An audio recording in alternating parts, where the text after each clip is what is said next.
Hey there, Safi here with your next S-Corp Straight Talk video. I wanted to chat with you today regarding reasonable compensation. And one objection that I have heard come up from clients and potential clients, they are not making enough to pay themselves on payroll. And when I hear that, the first question I ask is, but are you taking money out of the business?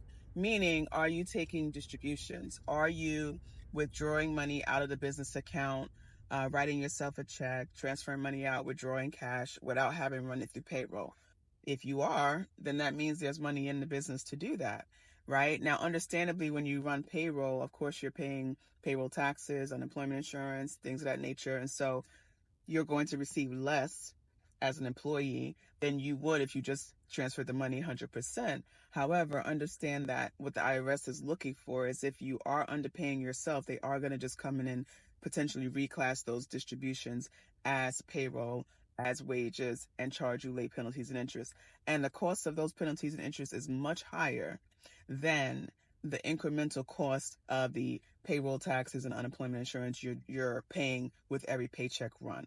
So when you really look at, when you really understand what's coming out of your paycheck as an employee and you being the business owner paying yourself, those little incremental numbers add up, understandably, but they are much less than the cost of non-compliance. All right. So if you are an S corporation already for tax purposes, please ensure you are paying yourself a reasonable salary.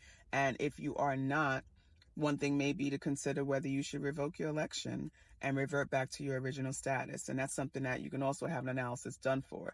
If you do revoke your status, you can't elect back in for a couple years. So it's definitely a decision not to jump into. And let's connect. If you need to discuss your situation in more detail, hop on a 30-minute initial consultation to discuss the state of your S corporation. And if you're struggling with that reasonable compensation and determining what that should be, we can definitely have a preliminary call and go from there. All right. Until the next Straight Talk video, I'll chat with you soon.